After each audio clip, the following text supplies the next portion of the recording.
Welcome to today's episode of CLCI Live, brought to you by the award-winning and ICF accredited school, Certified Life Coach Institute. Sit back, relax, and enjoy today's episode. Welcome to another week of us with you doing live things. How are you? How is everybody? Today, I should say, we'll be talking about hot-headed clients and how to deal with them because it's about 1 billion degrees out where we are. So I'm going to turn it over to Jerome, and he's going to take over from here, and I'll be back in a moment. Hello, welcome everyone. Hopefully this time we're actually live. We thought we were a couple minutes ago, but we were not. We adjusted, and we hope that you guys can see us now. It is summer, it is hot, and with that theme, we're going to go ahead and kind of spin it and talk about how to manage and work with hot-headed clients.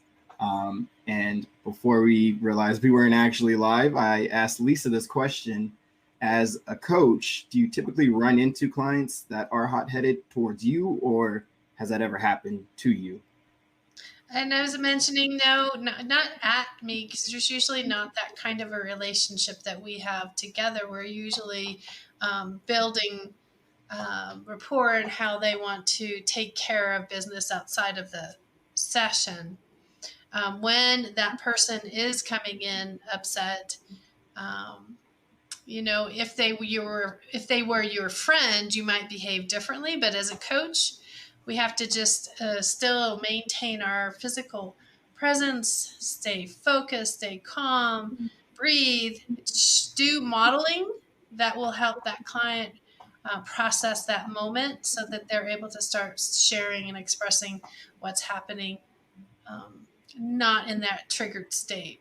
Mm-hmm. And since you do couples coaching, your sessions typically have both people in the relationship present? Yeah. Have you ever had a moment where they're going at each other? In fact, I like it. I mean, it sounds silly. Why would I like to sit and watch somebody fight?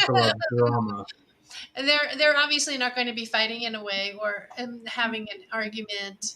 It's not fight. It's an argument or an angst in the moment that I get to see different dynamics of how they interact with one another because they're more apt to have their true self show up versus their best behavior kind of thing. And so when that happens, even if it's one person coming in, it allows you guys, meaning the coach and the client, to start working in a different way because we're able to pull out different perspectives from that experience. So it's kind of actually a good thing, actually. So you're saying when clients are angry, they're getting some real work done, at least with couples. Yeah. And if studies have shown that during the hotter months in the summer, violence and aggression increases. So you might be seeing this now, coach, as your clients at their worst because of how hot it is. And hopefully you're coaching in cool, conditioned environments. But still, the heat nobody really likes it being too hot. Do we have any techniques? Sorry, I was going to ask, do we have any techniques to well, that's what I was going to say. So can we think of obviously when a client is coming in and they're upset, they're freaking out, it's typically a situation where they want to vent, right? Like they want to blow off some steam. How long do you let that go on for before it starts to get like, okay, this is enough? It depends, honestly. It depends on the new information. When it starts turning into repetitive information, that's perhaps a place that's a good, let's pause for a moment. Let me recap what I'm hearing. And what do you want to work on in this? You go back to the coach, the foundation of what we've been talking about. What do you want to get from today's session going through this experience? You always go back to that. So that expression of when do you stop somebody who's venting, usually when it becomes to the repeated position, because they always repeat themselves. Well, it can become coaching the ghosts too after a while, right? Mm-hmm. Typically, like if you've got them or that even just one person just going at it, they're obviously venting about something that's happened that they cannot change. So at one point, at some point, it's got to start to move into the realm of therapy if it's going on or too often or too much, right? Well, there's a lot of anger management groups out there. So that might be the thing to move towards, or have a coach who is a specialty with anger management. That's a possibility. So if we have, so depression we don't treat, like DSM-5 and everything, but it would seem to me that somebody who has to be in anger management might fall in the realm of beyond a coach's duties. I don't know, is that, I guess you just gauge it at that point. I think that's if the client is being managing their own interaction, meaning as long as it's not becoming violent, as long as it's not becoming verbal abusive. So there's the word I'm looking for. So long as it's not abusive, that could be a coachable behavior. When it becomes abusive, that's not our job. We don't want to interact with that. Hey, Sue. That needs to go to a professional. So when you say abusive, explain that. Like, how does the abusive show up? Verbal abuse shows up with name calling. Someone feels very threatened. It's beyond the normal irritation. It's beyond the manageable place that they have. I can tell you one time that I was like a goner in a moment when I was younger. I was really young, and my grandfather went into the hospital, and this person I was working for wasn't going to let me leave because I lived in Louisiana at the time, and I had to go to Connecticut, and he wouldn't let me leave. And all I remember is blacking out. Now, that could be what somebody in rage goes through. They get that place where they're so upset that they no longer can really manage how they're feeling and what they're expressing. Now, I didn't get belligerent or anything like that. What I did was I quit my job. In that moment, I stomped off. But other people could, react differently. Name calling is not a healthy thing. Putting someone down in that place. But even if I'm in a raged position, it's not getting abusive. When it goes into that abusive, that's when it's not manageable. That's not when it's not our job. My question is what I mean in the coaching realm. They're in their office, and they're not directing the anger at you. They're calling, this person is, and they're just going off, right? And that at that point, that would be the indicator or the red flag or the is what you're saying. Is that correct? Yes. There might be just a moment when we need to go through that, and then they go, okay, now I can talk for real. Again, it has to do with being able to deregulate or get down to more of a calm state. If they stay in that major alert state where it turns to abusive, that's not something we're trained to handle as a coach. Makes sense. Is my sound weird, guys? It sounds different from normal, but I think it'd just be a microphone. It probably is. I don't know. Hi, Lutricia. Hi, Liz. So I would like to, give the argument that anger is a good thing and should be acknowledged like any other emotion, because that's what part of being the job of coach is, acknowledging the feelings of a client. And what makes anger, even if it's extreme, different from depression is something that a professional will diagnose you and treat you with. Anger is just a host of different emotions that people can feel at any given time in response to a wide variety of different things. So sometimes it's good to just let the person vent, because if you're a coach who, let's say, specializes in people pleasers or people trying to establish their identity, anger is a very natural sign of progression in that person, that they are expressing themselves when they didn't before. Yeah, expression's good. Anger is not one of the best things for your physical body to go through, but recognizing when you are angry, that's that's a great sign. Then processing it, process where you want to go with it, what you want to do with it. It's all that can be coached. That's the emotional intelligence, right? That's the now one of the things we talk about and we teach in our level 2 classes is the shadow, the concept of the shadow, which is what Lisa brought up, that blacking out moment, the moments when we don't identify with our behavior, and we say to ourselves that man, that was like a out of body experience, or that was a wasn't like me, that's nothing like me, and I was in this particular situation, I freaked out in it, it's actually being able to face those moments and learn what causes them or why they exist can actually lead to a tremendous amount of growth in a human being. Again, though, it's a fine line. All of these things are a fine line, right? What are techniques to calm down a client? If I have a client and it's like, what do you ask them to get them to like, okay, let's get this out of this emotional space and into a space where we can start to work? So I'm not going to really ask them anything in that moment. I'm going to model some of that behavior. I'm going to sit up straight. I'm going to start taking some deep breaths. So I'm going to start modeling the behavior so that body language speaks louder than anything. And oftentimes they'll follow through with following that modeling. If I already have rapport with client, I'm going to then perhaps ask them,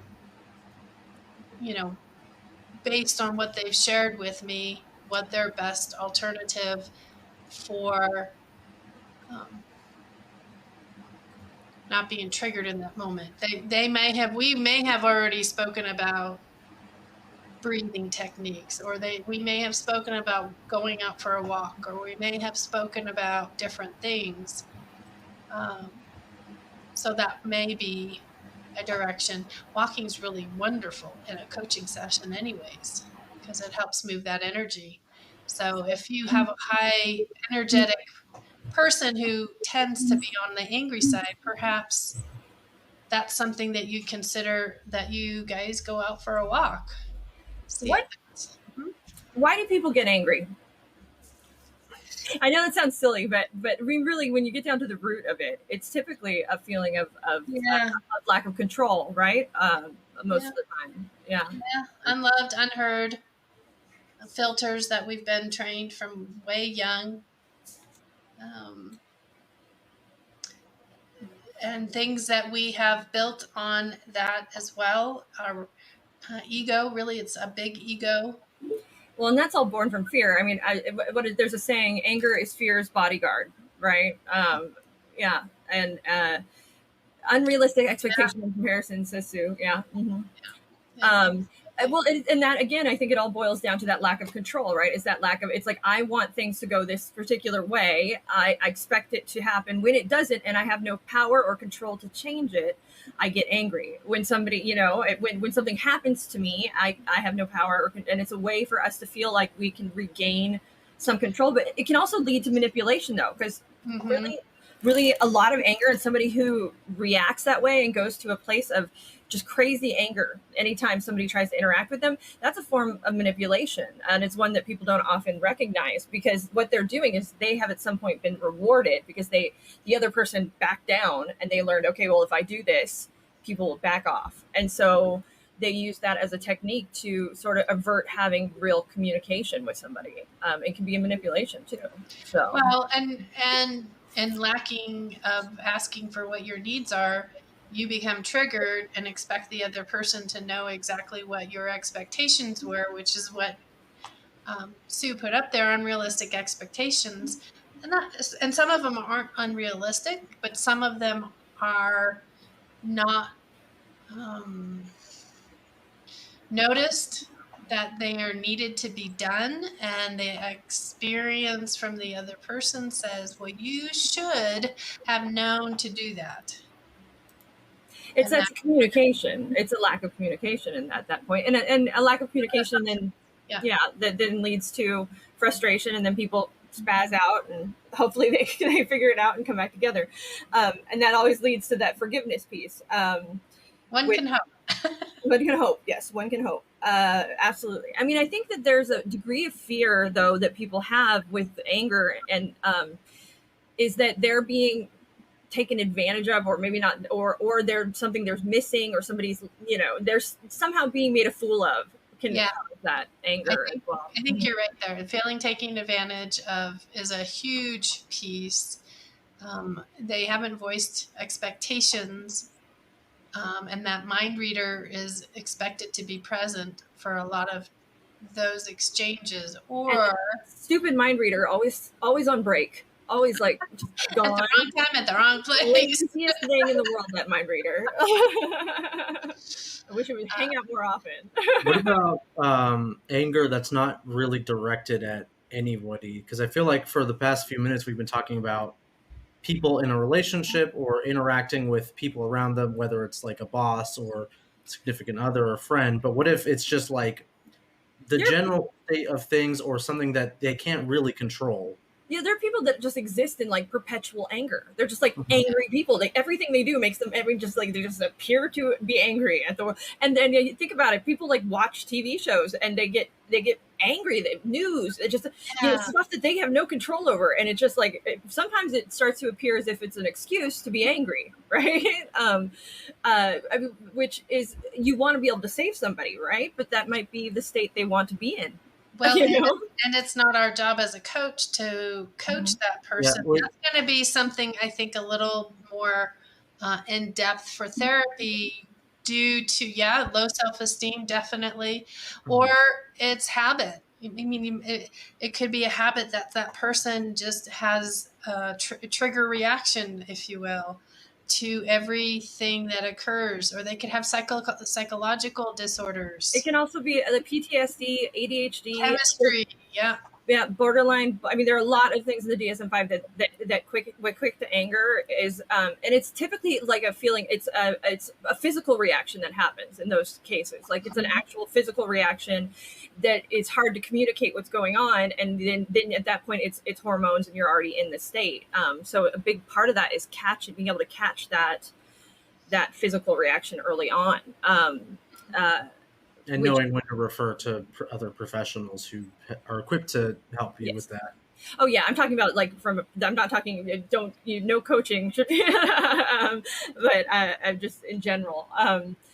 But it is. Lisa had a great point. The habit thing, like that.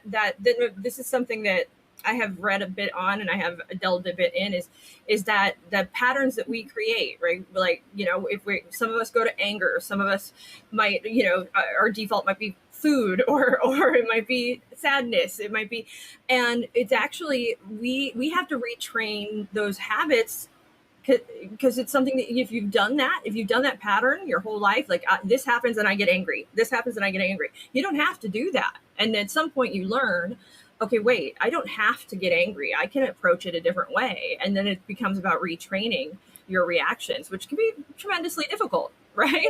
But I think, like you're saying, some of it's been rewarded, because when that pattern and behavior has been rewarded at any time, it's not going to go anywhere, because the system works. If you get really aggressive, not assertive. So we're talking about aggressive anger, not assertive anger. So if you really get aggressive, what's define the difference? I when I know my rights have been stepped on in some fashion, and I have the ability to interact and share I'm really irritated that, so communication is still there. Well, that's the when you're in the state of anger and it's already gone too far, right? It's best to break and separate. But I think that anger, if you're not angry at that point, you can be stern, you can be strong, you can have, be rigid if you need to be. But I think I'd like assertiveness is a good. I think we talked about this in the fair fighting techniques live and blog, where being assertive means you are clearly, it's communication with the intent that the other person receives constructively what you're saying. So you're laying out your expectations, or you're clearly stating without the emotional attachment what behavior, what it is you. I think there's still emotional attachment. However, when you're still in that heightened state. So yes, I would agree with that. But what I think you're moving towards is staying away from the abusive interaction, name calling. Of course, we're criticism. The John Gottman things for sure. The four horsemen of apocalypse. Yeah, and it's just, and that's really though the if you have two rational, healthy human beings, they should be That's a able lot to ask for, but yes. they should be able to eventually come back together and communicate and no, but back to the person who's always just angry at the world. If you, as a coach, I would want you so bad go, why, if you watch the news every night and get pissed off, why do you keep watching the news? So do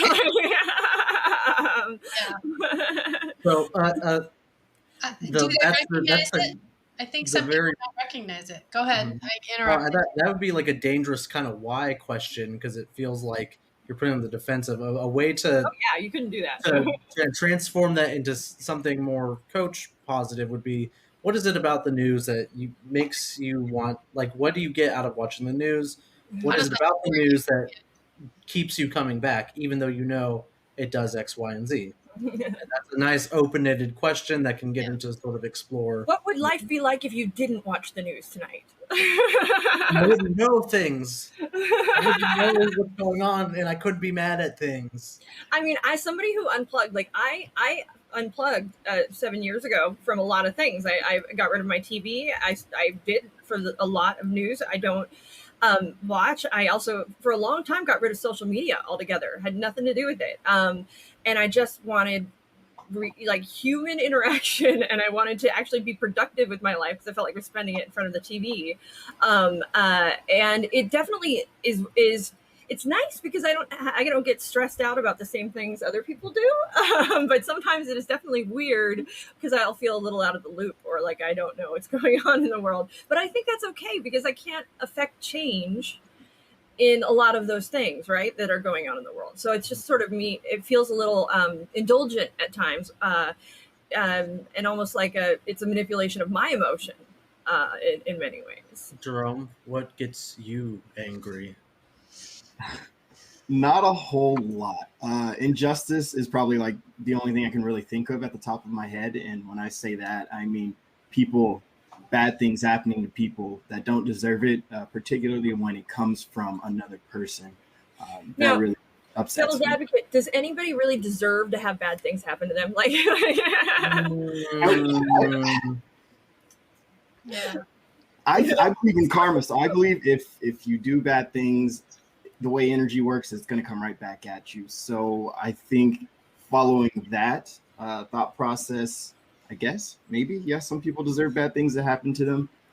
Or maybe I should phrase it this way. Don't be surprised if something bad does occur to you and you are consistently having bad things occur to you as you are consistently a bad person. But not all people are bad that are yellers or I don't think it's fair that's a big blanket, right? Like, because a lot of times it's a misunderstanding, and for us to paint the picture that this person is bad in this situation. Now, mind you, there are exceptions. Absolutely, there are. But it is a very black and white thought process for us to say that this is bad, this is good, this person deserved it, this one didn't. It's really not taking the whole picture into account, I don't think, at that point, in many, many cases. I would agree. I think if you actually sit down and what I've actually come to realize recently is I give everyone the extreme benefit of the doubt. So when I say bad, you've really, really got to, like, there's something that, because I consider, when someone is doing something in a scenario where maybe someone's put off by it, I'm thinking, wow, I wonder what made them consider, to react that way. Maybe they had a terrible day. I think it's somewhat selfish to kind of be upset that someone lashes out. I feel like that's getting into victim. Yeah, exactly. Right. It's not taking any. I mean, now, mind you, people sometimes just lash out, and it happens. And you don't have to. So one of the things I say is everything is a choice. So I don't have control over anything anybody else does, but I do have a choice as to how I react to it and how I feel about it and what it does to me. And I think when it's those out of the blue ones are far less, they affect me far less than like the ones that are not so out of the blue, which would be funny. You'd think it would be the opposite. I think all can be effective, because when you think about really strongly opinionated, aggressively opinionated individuals, they're going to stand by what they believe. Yeah, but the moment somebody's like that immovable, I realize that they are sort of laughable. I know that's terrible to say, but I start to feel pity for them. I start to feel bad, because all that is saying to me is that they have closed their world and they have made their world smaller, and that they are missing out on a lot of things because they are so stuck in this one thought process. Sure, but now we're talking in the coaching world. Are we coaching that person? Or, I mean, I think it's still an unknown. I think if the client comes in and says, I want to work on my anger management, what are things I can do? Well, we're going to have a discussion first and see what it is that they know about and what they can physically assert. The big question is, what do you have control over? Like, what is in your power in this situation, in any given situation? And that is a very powerful question to anybody, really. Mm-hmm. Especially anybody who's feeling emotional one way or the other. It is not always, I mean, the thing is, though, mind you, we say we're always trying to return to a sort of level state, right? I think as people, we don't want to, I mean, maybe we'd want to exist in a state of like just sheer happiness 24/7 without ever feeling anything else. But we're always sort of, I think, seeking some kind of neutrality. But that's not to say that the peaks and the valleys aren't important, right? They serve a purpose. Well, the peaks don't exist without the valleys. I mean, you've got to have your lows to have your highs. Depends. I mean, that is a theory there. But I know that that's a common saying, but I don't know that it is necessarily true either. Well, I don't know that they coexist at the same time. I would agree with Jerome that if you have one, you tend to have the other, but usually not back to back. Well, that's what, and and then I would agree, especially there's, the higher the high, the lower the low, typically, right? It's typically kind of a thing. And so then it's about bringing the two closer together so that you're resonating in a smaller wave, essentially. And if we're talking extremes, that's a chemical imbalance, and that's another reason to polarity. Isn't all this a form of black and white thinking, though, about how It's anger not, and there's happiness... no in between. Yes, anger and happiness may not have to be bad. Like, it might. That's one of the things I thought is it drove me nuts. Is whenever I would cry or anything growing up, I always had to feel guilty about it. Like, and especially with a guy in the room, a guy always wants to fix a crying woman. It just is true, and I would feel bad for crying, and then it was like, wait, crying doesn't have to be a bad thing. It can just be something that happens. It can just be something that happens to human beings and a part of a human process. And it doesn't have to have this label of fix it. Maybe it just needs to happen and then we can move on, but. Well, I was about to say, another example of when anger is sometimes a good thing and can lead to happiness is also personally I cry when I get angry speaking. too, which is so annoying. I work out when I'm angry. I'm far more motivated to hit the gym and work out and work on like my physical fitness because I use that anger as like fuel to just go hard in the It gym. can be a motivator, yes, absolutely. Yeah. It's probably not healthy, but no, you're not actually. You're supposed to do something like more mellow when you're in that state. They don't want you like punching bags or anything. Like more of a mellow. I'm gonna try to hit the heaviest deadlift possible when I'm angry. They used to have these baton things, these like what do you call it, pool noodles? Except heavier ones. And they used to, this is in therapy, they used to have us hit chairs to try and get us to be angry. I'm like, this doesn't make any sense to me. You want to do this. Okay, I understand. I can speak about my anger. I can speak about what I'm feeling. But to actually do this with the chair, I'm like, I don't understand that aggression. There used to be a type of like... there's a therapy group that they get people in a room and they would get them angry. They'd be like, yeah, get angry. And like a lot of times there's people who could not otherwise get angry, right? They were sort of flat that emotion. This was a way for them to, a group where they could just vent. And they encouraged anger. That's what they wanted out of people. They wanted them to come in the room and get pissed off, because they would then be able to go out into the world and not get pissed off at the world. I don't know if that's ICF approved type of coaching, but Get angry. it's out there if you're interested in doing research on it. I don't recommend it. I don't think it was at all beneficial, in my opinion. I don't- At least that's my opinion, right? But I will say, okay, so this me and my dad have the same thing. We are the type of people who, like, we just get it out. Like, we try not to bottle things up. It's just sort of like, we will just okay, this is going on, this is the problem, boom, let's go, and we're done.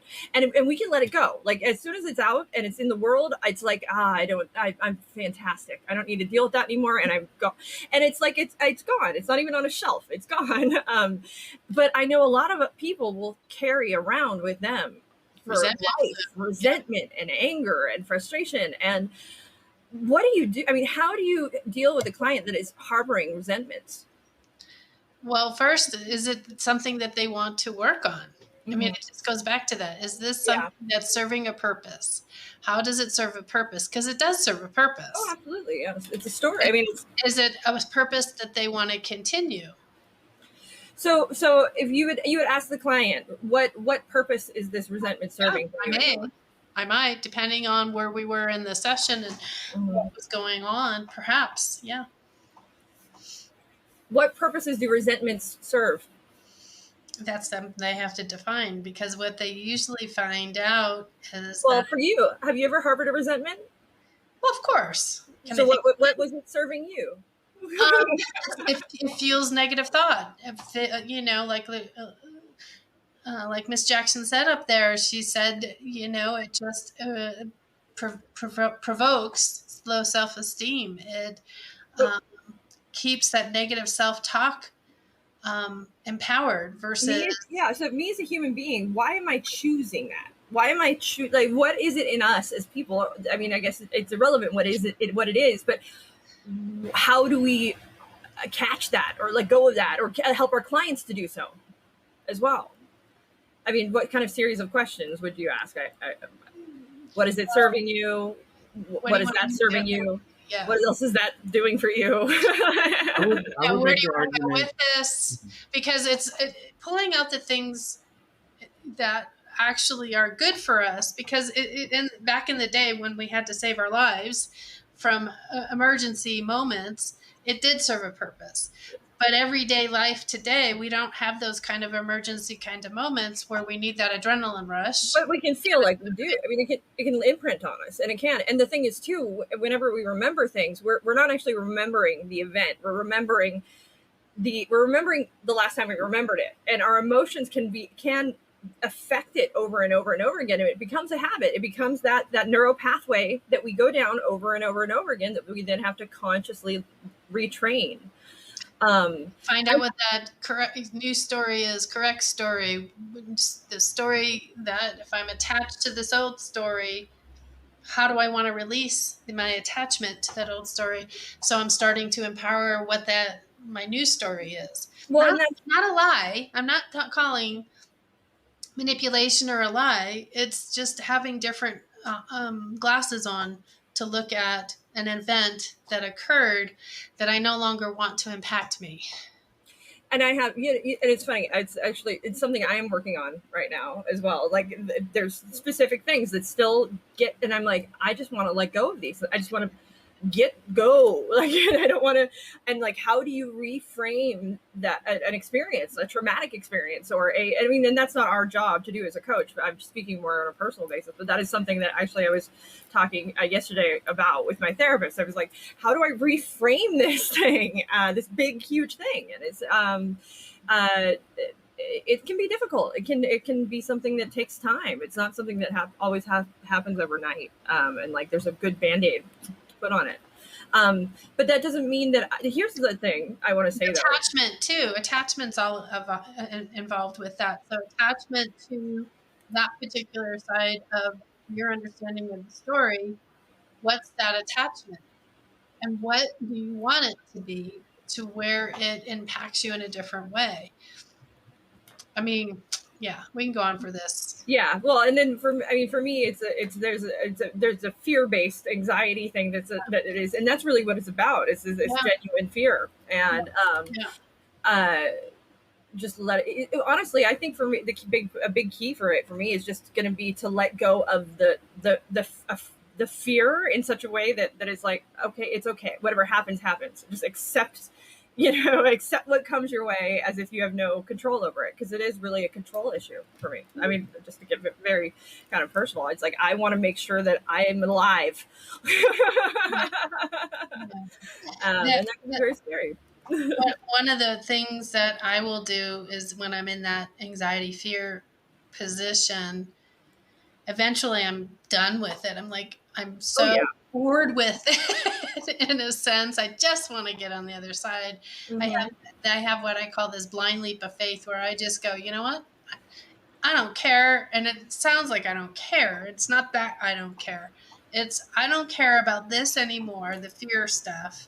Uh-huh. I no longer want to exist in that place, that I'm just going to go forward into this place where it's going to be an experiment for the new direction. Mm-hmm.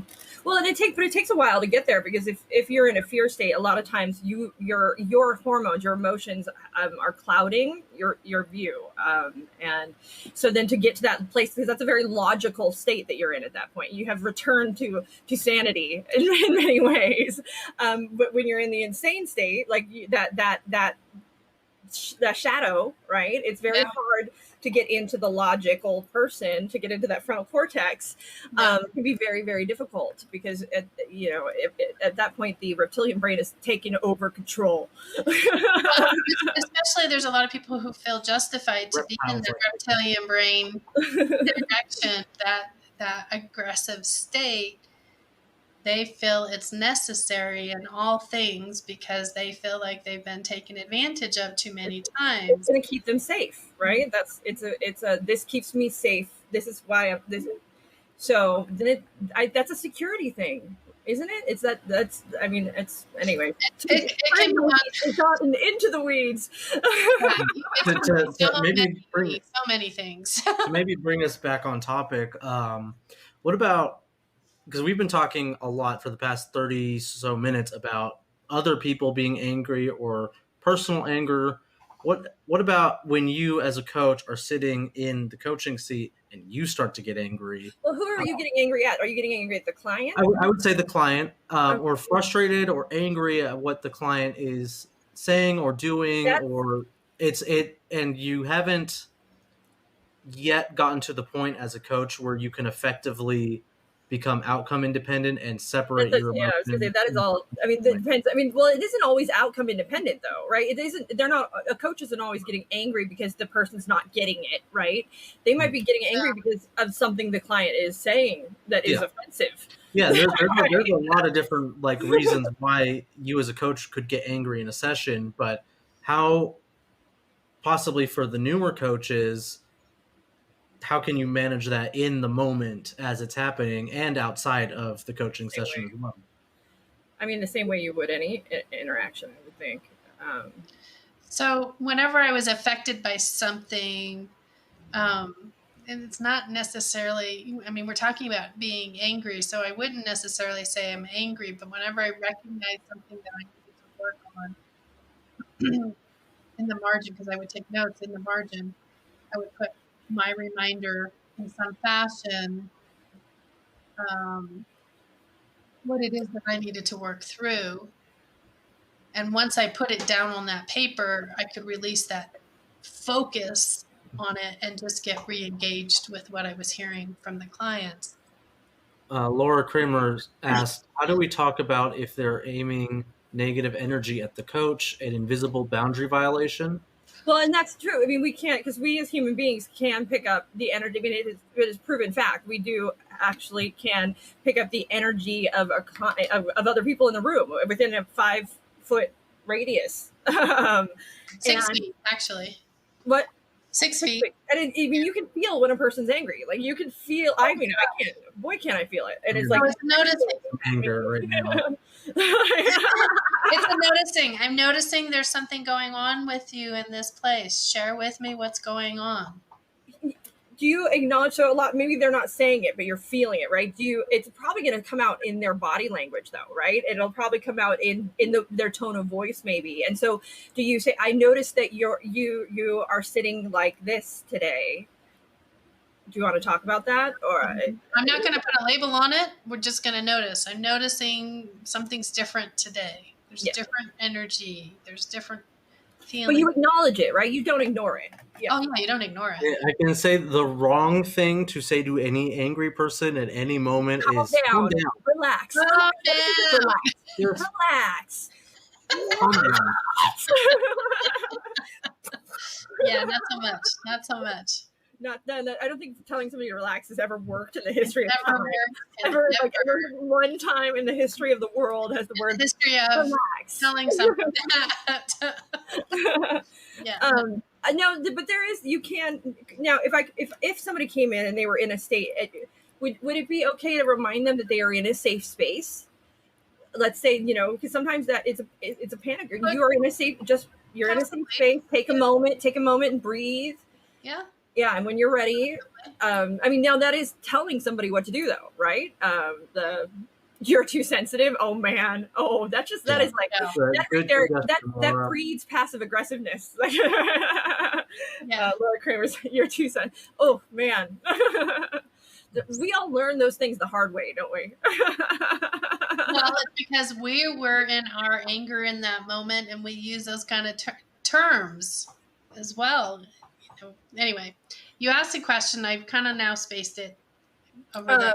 Well, it's telling our client to, you're in a safe space. Just take a moment and breathe. What will help you right here in this moment? And if they've said, well, I'm just really angry, what will help you right here in this moment with your anger?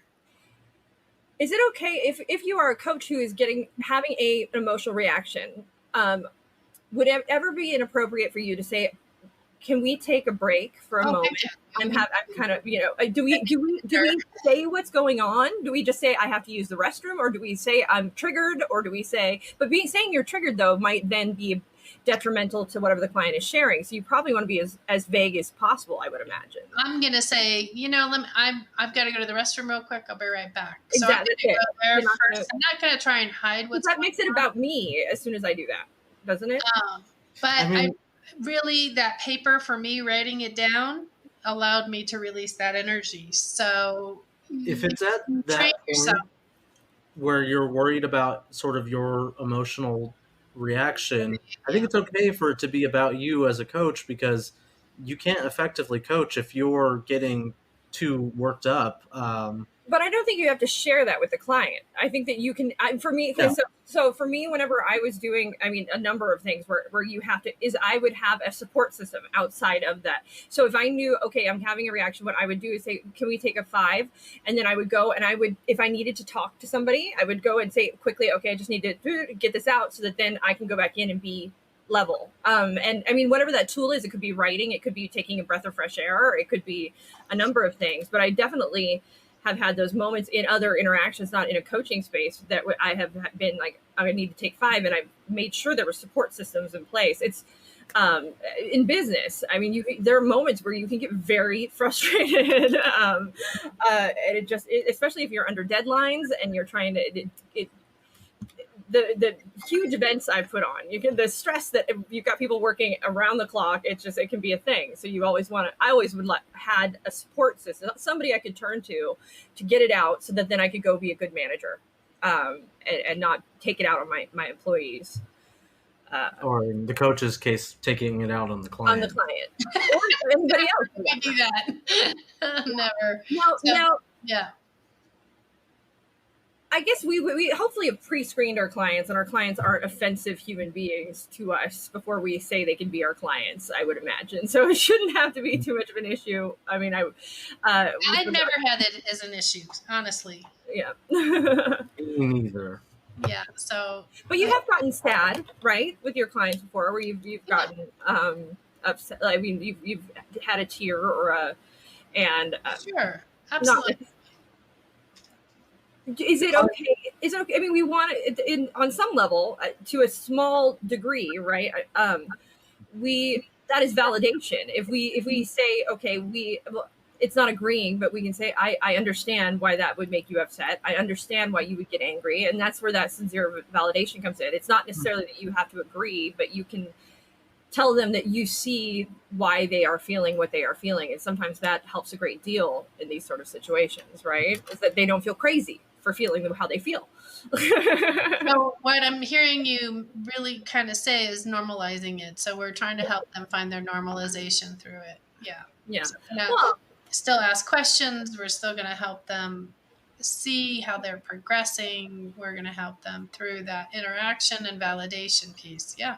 I always do a self check-in. I mean, I think most human beings, I mean, if anybody that I know, I hope would do this. If you've ever had that negative reaction or where something where you've gotten upset or sad or angry, I always try to do a self check-in and then maybe a check-in with somebody else to make sure that, okay, wait, was I way out of line here, or what was going on to cause this reaction? Why am I acting as I am acting? Because I don't want to be like this. What is the reason? And I try to learn from any time I have an emotion like that, so that I can hopefully grow as a human being and not go into those states and have some emotional intelligence, right? At the end of the day. So that, but I mean, you get. I know Lisa does self check-ins. She does Brooke check-ins too. Yes, I do. Am I being crazy? I mean, that's for me. We have some mental health issues in my family, and that is like a big fear of mine. Is am I crazy? Because crazy doesn't know it's crazy. So that check-in is very important sometimes for me. And I think that may be something that a client wants. Am I being crazy in this situation? Am I out of line here? I can very much see a client coming in and wanting to express and see, and then know how to figure out how to proceed forward from there. Mm-hmm. But that's then again, that 80-20, right? We don't want to spend too much time in the past. We want to figure out how they can move forward through how it's impacting them today. Yeah, exactly. And how they can change how it impacts them or how they react to it in the future as well. Yeah. Well, and ultimately, forgiveness is something that is important and something we aim to. Mind you, forgiveness doesn't mean forgetting. Forgiveness does not mean necessarily forgiving the person. It's forgiving yourself in whatever situation that you're in that made you upset or angry. I've looked at, just out of curiosity, some research. I was looking into different people's perspective on what forgiveness is. Mm-hmm. And I got to say, 85% of it was all about pointing the finger at the other person. I will first try to, my first step in forgiveness is trying to figure out why that person did whatever they did or why it happened, and to understand from their perspective, so that then I can go, oh, okay, this wasn't like directed at me. It wasn't, this was because of X, Y, and Z. And then having that understanding usually helps me to then empathize. And then I go, okay, well, what can I do in this situation? And then it's a learning process, typically. How about you, Anthony? Do you forgive people? I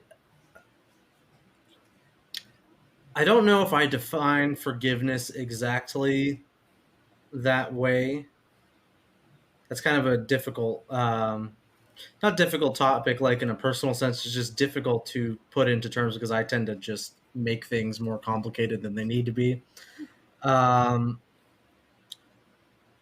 wouldn't say I forgave. If I'm thinking back in my past and people who, without a doubt, did me wrong in some way, I don't know if I consider it forgiveness by letting go. I just...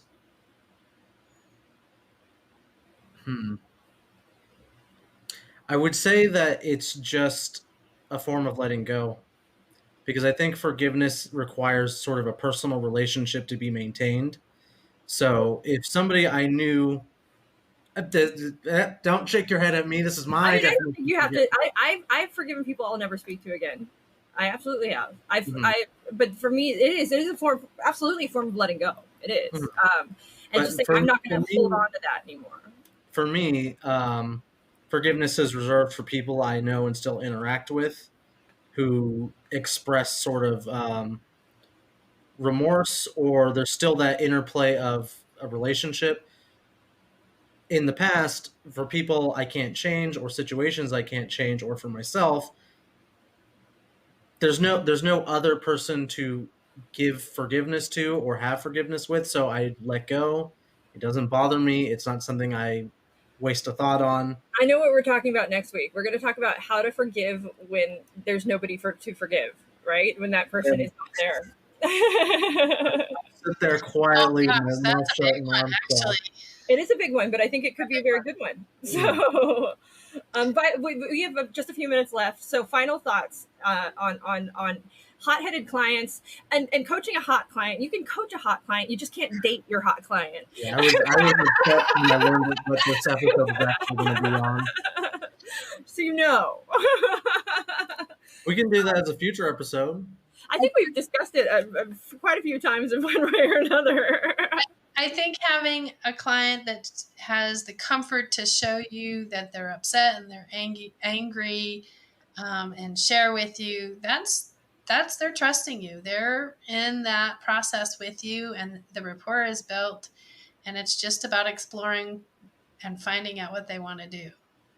Mm-hmm. Mm-hmm. I would take away too. I would say allow clients to be angry because they might not have a space otherwise outside of the coaching session where they feel they are allowed to be angry. So it's a healthy expression of emotion. I think it's a good indicator. If you as a coach or even as a person are triggered or, you cannot handle somebody else's emotion and it makes something in you go off. That might be a good indication that, okay, well, that's probably a place I might want to explore doing some work in and see what's going on there. Because really we should just I aim to just allow people to be whomever they wish to be. And that means not telling them how they should feel because it makes me uncomfortable, which can be hard because a lot of times we want to fix, we want to Band-Aids, we want to, when we think it's a negative thing, or that's the label we apply to it, or we go to fixing, but sometimes they just need to be and just need to feel whatever it is they're feeling. And they may not have another space to do so, just like Anthony said. So I was looking at a few, interesting, we were talking about this. It's kind of funny how this all comes around. Different Facebook feeds. And I was looking at a feed that they were talking about this kind of thing in there, and they were saying, leave the relationship, you gotta go, run, don't let the door hit you in the butt, and all this kind of stuff. Yeah. And, what is the difference really? And the interesting thing is all of those people on there talking weren't even answering the individual's question that was being asked. They were just got on their own bandwagon and tooting what their experience was. Giving advice, right? Which is not what we're doing as coaching. So even if we aren't saving anybody, right? We are, my natural inclination is to be Captain Save-A-Ho, to white knight it in and run in there and see how I can help and what I can do. And it can be one of the hardest things in the world for me not to, but I am learning all the time that often the helping is hurting in many ways. It is detrimental to their growth by we're not talking about a drowning person. Oh no. Them They can learn how to swim. We're not talking about that coachable moment. Yeah, let's be clear about that. Yeah. No, it saves somebody's life. Yes, don't leave them in the burning building. But no, don't run into a fire either, though. On the other hand, don't risk your own life. Unless you are a trained individual and know what you're doing, now we have 2 drowning people. It's not just one, and we're double that. So, that's not what we're talking about. Right? Yeah, there are trained professionals. Okay, thank you guys out there so much for watching. It's been a wonderful week talking about hot-headed clients. Stay cool, those of you. Stay cool in every way. Yeah, exactly. And check out Certified Life Coach Institute. We certify life coaches in 3 days. We're award-winning, and we keep it cool. That's all. Bye. Hey everyone, thanks for tuning into today's episode. Once again, this is brought to you by Certified Life Coach Institute. We're an ICF accredited school who certifies our life coaches in 3-day online intensive courses. In addition to other podcast episodes, feel free to check us out every Tuesday at 4:00 p.m. Pacific Standard Time on YouTube or Facebook for our CLCI Lives, where we get together and discuss various topics that are centered around sharpening your skills so you can become a better certified life coach. For more information, feel free to visit us at certifiedlifecoachinstitute.com. Until next time, be well.